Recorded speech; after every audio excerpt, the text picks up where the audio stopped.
सभी साथियों को जय हिंद जय भारत। साथियों, मैं अंशु ठाकुर आज आप लोगों के बीच लाइव आके कुछ आपसे बात करना चाहता हूं। सबसे पहले मेरी गुजारिश है कि आप इस वीडियो को ज़्यादा से ज़्यादा शेयर करें। साथियों, आज हमारे पूर्व प्रधानमंत्री चौधरी चरण सिंह जी का 118वीं जयंती है, जिसको आज पूरा देश मना रहा है। आज के दिन को हम किसान दिवस के रूप में मनाया करते हैं।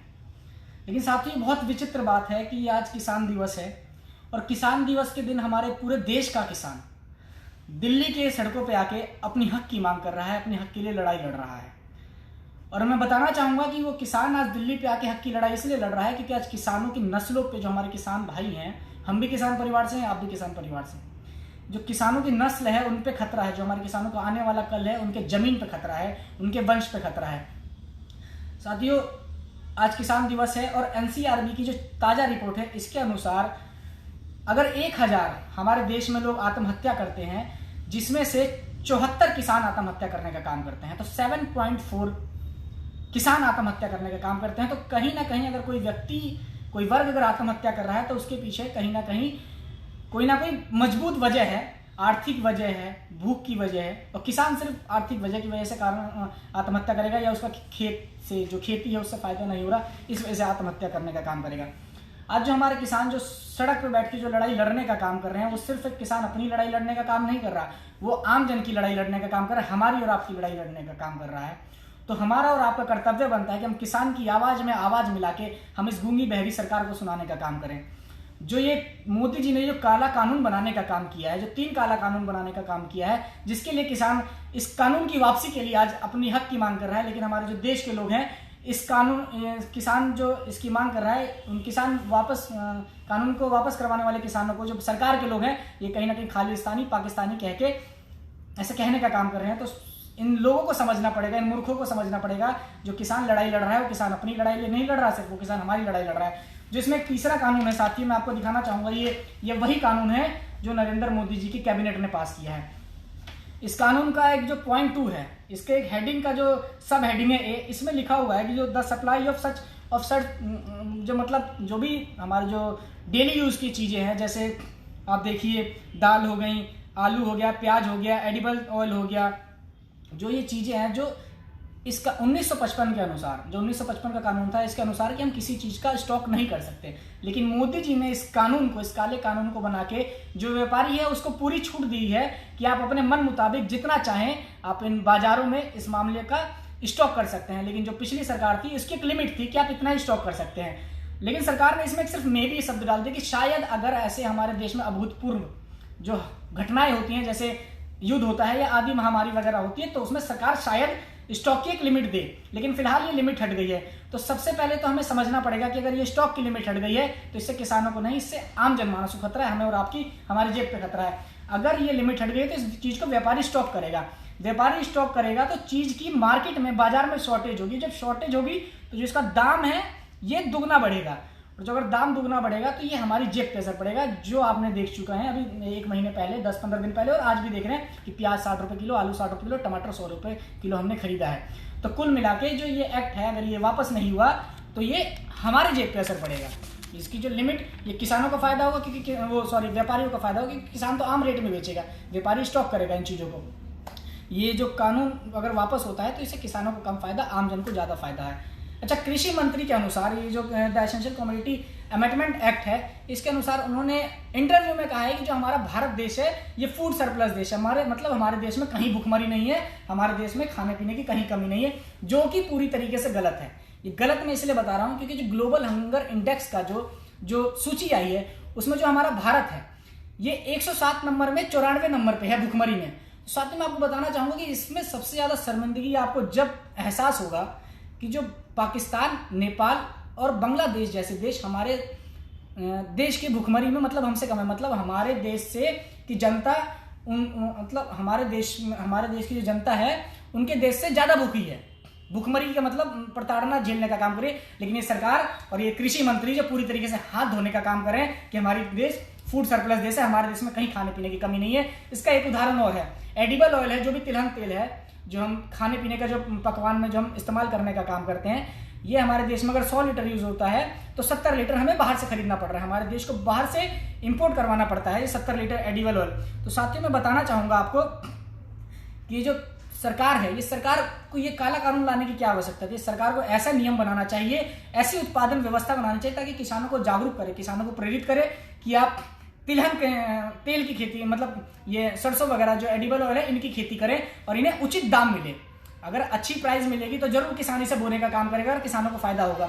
तो सरकार ऐसे कानून क्यों नहीं बना रही, ऐसे नियम क्यों नहीं बना रही, ऐसे काले कानून क्यों बना रही है जिससे सिर्फ अंबानी अडानी को फायदा हो लेकिन किसान और आम जन का नुकसान हो। आज पूरा देश, हमारे पूरे देश का किसान जो है वो दिल्ली के दरबार में, दिल्ली के दरवाजे पे बैठा है सरकार को अपनी बात सुनाने के लिए और सरकार को अपनी बात मनवाने के लिए। लेकिन विचित्र बात यह है कि पूरा देश का किसान आज दिल्ली में बैठा है, लेकिन जो हमारे प्रधानमंत्री जी हैं वो मध्य प्रदेश के किसानों को संबोधित करके कहने का काम कर रहे हैं कि स्वामीनाथन रिपोर्ट आयोग हमने लागू करने का काम किया है। बस बताइए स्वामीनाथन, जबकि वास्तविकता ये है जो स्वामीनाथन रिपोर्ट है इसमें C2+50% की सिफारिश करता है, लेकिन वर्तमान जो सरकार है इसमें A2+FL+50% देने का काम कर रही है। अच्छा, C2+ जो 50% है और जो A2+FL है इसमें भी बहुत फर्क है, इसको सबसे पहले हमें जानना होगा। अगर हम किसी भी चीज की बात कर रहे हैं तो उसकी हमें पूरी तरीके से जानकारी पता होनी चाहिए।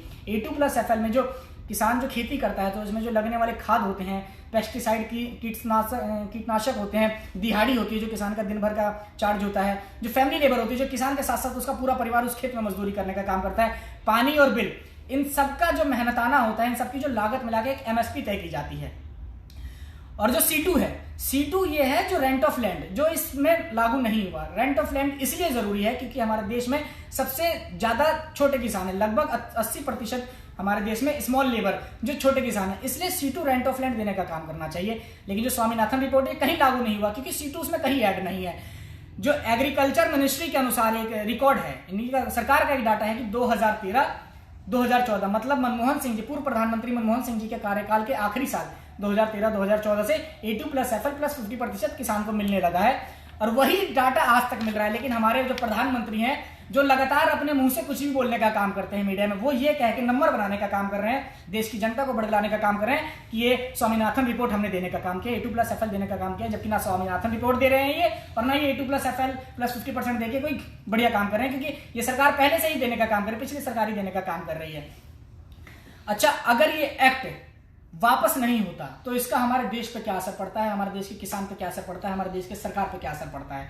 मैं आपको बताना चाहूंगा कि सरकार जो मोदी सरकार है ये अमेरिका, यूरोपियन कंट्रीज में ये जो कृषि व्यापार ये जो कानून है, इसी तरीके का एक मॉडल इन देशों ने अपने देश में लागू किया था, जिससे ये मॉडल लागू करने के बाद वो सरकार पूरी तरीके से फेल हो गई। ये कृषि मॉडल उस देश में कामयाब नहीं हुआ। बताइए, ऐसे डेवलपमेंट कंट्रीज में जो पूरी तरीके से विकसित हैं, जहां किसी चीज की समस्या नहीं है, ना भुखमरी है ना कुछ, उस देश में जब ये मॉडल नहीं लागू हुआ तो ऐसा भारत में कैसे लागू हुआ। इसका हट जाना ये हुआ है कि अमेरिका जैसी कंट्रीज में, अमेरिका जैसी देश में किसानों को सब्सिडी के रूप में $7,253 देना पड़ रहा है सिर्फ इस मॉडल को लागू करने के लिए, क्योंकि इसमें हट जाना हुआ। कनाडा अपने किसानों को सब्सिडी के रूप में 7,414 देने का काम कर रही है और उसके बाद जो यूरोपियन है वो किसानों को अपनी सब्सिडी के रूप में $1,068 देने का काम कर रही है। तो सारे इतने डॉलर देने का काम कर रहे हैं, लेकिन जो हमारी भारत देश है इसमें अभी तक हमारे किसानों को सिर्फ $49 मिलने का काम हो रहा है। तो ये सरकार देने का काम कर रही है। तो साथियों, आप बताओ कि अगर ये कानून जब विदेशों में नहीं चला, ये जब मॉडल, ऐसे मॉडल जब विदेशों में कामयाब नहीं हुए, जो इतने डेवलपमेंट है, जो आज आर्थिक रूप से मजबूत हैं, और हमारे देश की जो अर्थव्यवस्था है इतनी चरमरा गई है कि हम माइनस में, हमारा GDP जा चुका है। कृषि व्यवस्था ही ऐसी थी जो थोड़ा GDP संभालने का काम कर रही थी, लेकिन आज ये मोदी जी की इस नियम की वजह से वो भी कृषि करने वाले लोग आज दिल्ली में जाके अपनी हक की मांग कर रहे हैं। तो क्या अगर ये नियम लागू होता है, ये कानून वापस नहीं होता, तो क्या ये हमारी सरकार इस अर्थव्यवस्था को संभाल लेगी? ये जो इतना सब्सिडी देगी, जो विदेश की सरकार जो देने का काम कर रही है, अपने देश के किसानों को बचाने का काम कर रही है, तो क्या ये सरकार बचाने का काम करेगी? ये अगर कानून वापस नहीं होता तो किसान अपनी जान से भी जाएगा और अपनी जमीन से भी जाएगा, और ये सरकार पूरी तरीके से आने वाली हमारे किसान भाई की नस्लों को खराब करने का काम कर रही है, हमारे बच्चों को खराब करने का काम कर रही है।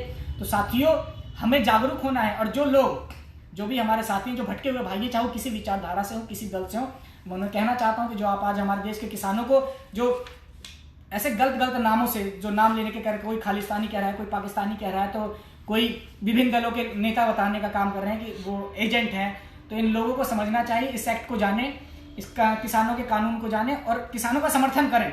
जो लोग आज ये कह रहे हैं कि वहाँ अय्याशी हो रही है दिल्ली में, तो मैं कहना चाहूँगा इस सरकार के मंत्री को कि 2 दिन भी जाके उस कड़कड़ाती जब पारा 5 डिग्री जाता है जब रात में ठंड में, तो 1 दिन भी रात गुजारें और जब जाके बोलें कि वो लोग अय्याशी करने का काम कर रहे हैं। और साथ ही मैं आपको बताना चाहूँगा कि जो मैं डाटा दे रहा हूँ आपको, जो मैंने डाटा बताया ये कोई मैंने हवे में नहीं बताया, ये भारत सरकार की जो डाटा है, जो सरकार की पॉलिसी है, मैं वो डाटा दिखाने का काम कर रहा हूँ। ये डाटा है और आप चाहें तो इसे चेक कर सकते हैं। तो साथियों मेरा आप लोगों से हाथ जोड़ के निवेदन है, अपील है, आप लोग ज़्यादा से ज़्यादा किसानों का समर्थन करें। अगर आप शारीरिक रूप से उसमें नहीं जा सकते तो आप लिखने का काम करें, लिख नहीं सकते तो आप लोगों से चर्चा करें, लोगों को जिताएं, जनता में जन चेतना जगाएं। ये सिर्फ किसानों की लड़ाई नहीं है, ये भारत देश की लड़ाई है, ये हमारी लड़ाई है, हमारे देश को बचाना है, हमें किसानों को बचाना है। और चौधरी चरण सिंह की जयंती पर मैं आज आप सबको बधाई देना चाहता हूँ, शुभकामनाएं देना चाहता हूँ। किसान दिवस जब ही मनेगा हमारे देश में जब किसान बचेंगे। जय हिंद, जय भारत, नमस्कार।